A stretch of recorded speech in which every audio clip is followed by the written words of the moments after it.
welcome back to the Citizen channel on part 2. So please get back and check out part 1, guys, of this tribute to Howard Bernstein. Of course, City dedicated the match against Arsenal back on the 22nd of September 2024 to this gentleman, and the matchday programme itself had a special 4-page article which we've read partly from so far, and a 1-page tribute from Chairman Khaldoon Khalifa Al Mubarak, of course, which are covered in part 1 of this. So we're going to carry on in part 2 here with the rest of that 4-page article on Sir Howard Bernstein. Rest in peace. Yeah, please, if you are new to the channel, guys, push that subscribe button, push the bell notifications. Everything City past, present, as long as we're here, we can keep going on everything to do with City on the pitch and, of course, off the pitch, and great memories and great tributes to people like this who were involved on an official side, and also just as a fan. So please join me. We do have sponsorship available for the channel now. If you're interested in that, get in touch with us. And of course, if you can support the channel through various ways, if you can actually watch some of the ads or follow some of the links, that helps me out, of course. Or if you just simply give us a like, that'd be absolutely brilliant if you can do that for the channel as well going forward. Be much appreciated by myself. Right, let's get on with the continuation then of this 4-page article. So we'll carry on with this one. As a lifelong City fan, Sir Howard became our honorary president after supporting the Blues since the 1950s. He has been with the team through the glory days of the late 60s, the difficult 80s and 90s, all the way to our incredible period of success over the past decade. Sadly, he passed away in the summer at 71 years old, leaving an incredible legacy for Manchester and the club. Howard was not one to sit back and reflect on his achievements, always looking to the future to help the city evolve and improve. Manchester was his home and he saw pockets that needed improvement, and that's where his passion came from, says his daughter Natalie. There was never an end goal, it was always, we've got to do this, how can we make it better? That's what made my dad so different. He was a bit of a perfectionist in that you could always strive for more, and that's what he always wanted for Manchester. The whole area around the Etihad is now there's new developments, but he always wanted it to strive for better. That determination was reflected in his professional life, where Sir Howard rose from his first job as a tea boy to the position of chief executive, which he held for nearly 20 years. Dedicated his life to public service, he spent over 40 years at Manchester City Council until his retirement in 2017. Born in Cheetham Hill in 1953, he was the oldest of 2 boys born to Miriam and Maurice Bernstein, and had a happy childhood in a vibrant Jewish community that helped to shape his outlook and respect for public service. Being in the community was fundamental, he said in an interview with the Manchester Evening News in 2016. Treating people with respect, working across the community, that always was seen as being very, very important. He started working at Manchester Town Hall as an 18-year-old, washing cups and performing a range of office assistant tasks. So Howard rose to become the assistant chief executive, and 2 years later became the chief executive. He played a key role in transforming the city by attracting investment for inner city development and regeneration following the IRA bombing in 1996.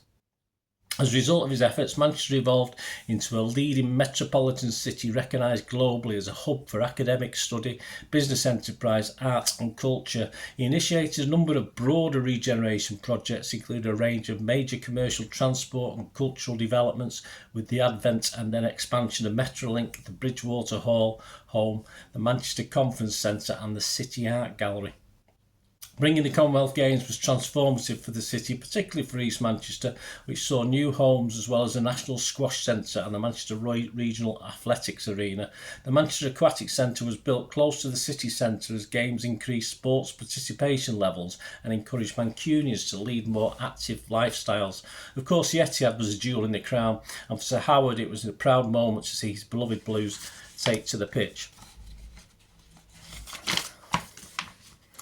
As a child, he attended Main Road with his father Maurice and was present at Newcastle United for our title-winning triumph in 1968, but he was also there through the bad times, such as our FA Cup defeat away to 4th tier Halifax Town and our relegation to the 3rd tier in the late 1990s. Like every loyal City fan, he never lost the feeling that City could maintain that unfortunate lack of snatching defeat from the jaws of glory until the day we ended our 35-year wait for silverware by lifting the FA Cup in 2011. After beating United in the semi-finals, there weren't many supporters who had been through those tough years and didn't envisage a typical City moment against a supposedly inferior Stoke City. He was in the box and I was with Natalie at the other end of Wembley, recalls his son Jonathan. Dad was always the worst with his fears for City and the so-called Cityitis. Literally on the minute that Yaya scored, Dad texted me something like, "Brace yourself, son, we're gonna lose this." Thankfully, he was wrong about that, and the following season too, when initial plans were being put in place for a United parade through Manchester before City overhauled the Reds via Sergio Aguero's unforgettable goal on the final day of the 11-12 season. Since then, we've enjoyed remarkable success with 7 more Premier League titles and our Champions League triumph. After retiring from Manchester City Council, he was able to give more time to watch City. I was immensely proud of being made our honorary president. He loved watching football under Pep, although no one was to surpass the great Colin Bell as his favourite player. When he grew up, every child's dream of playing for the club, and when you realise you can't, to be recognised by the team you're passionate about is as good as it gets, adds Jonathan. He and his dad were huge Blues and they used to go all over the place to watch them, and he was at St James's in 1968. When he retired from the council, he would run his calendar around City because he'd never been able to do that before. It was like being a kid again. His favourite player was always Colin Bell. There was no messing about there. There are a few players in the Pep era that he would say have come close, but it was always Colin Bell. At his family home, 2 chairs from Main Road numbered 1 and 2 were suitably installed in the back garden so he could enjoy seeing them with pride when he was with his wife, Lady Vanessa, sat out for a drink. That was not the only item rescued from Main Road. A blue brick took pride of place in the dining room. Guess even City fans could never understand why the brick was there. In 2017, the club unveiled the Sir Howard Bernstein Way, which connects the south-east perimeter of the Etihad and leads to and spans the Nexon Tyre Bridge in his honour. A mosaic commemorating his huge contribution to the club was unveiled ahead of today's game against Arsenal. His wife, Lady Vanessa, children Jonathan and Natalie, stepdaughters Danielle, Francesca and Dominique, sons-in-law brother Russell and some of his 7 grandchildren also are here today to celebrate his life. Being close to his family and watching them grow up was just as fulfilling to Sir Howard as his career achievements. Family was one of the most important things for him, Natalie says. He always pushed us in a very good way and was very energetic and supportive of everything we did. For me and my brother, that passion that we saw growing up went into our careers as well. The other thing with City is that was something the 3 of us would do together for the most part, which also made him enjoy it more. He had it with his dad and then the 2 of us and then with his grandchildren who essentially indoctrinated into being City fans. Well, that's what you have to do. From the top of the West Stand, fans can see the Manchester skyline on the horizon through the cranes and the building work of the ever-improving Etihad Stadium. It's a remarkable legacy, but Sir Howard's happiness came from a less complicated formula. The real him was a very simple guy, says son Jonathan. He loved his job, he loved following City, and he loved his family. Everyone at Manchester City extends their deepest sympathies and shares in celebrating Sir Howard Bernstein's extraordinary life. Well, I can only echo that, guys. So there you go. Thanks for joining me for this little tribute.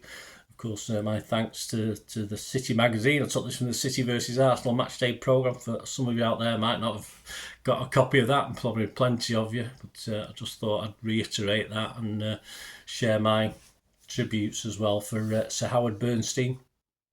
1953 to 2024. Rest in peace, Blue. Thanks for watching, guys. Until we meet again, I'll never ask one thing, don't I? Please stay safe, everyone, especially you Blues. Bye for now.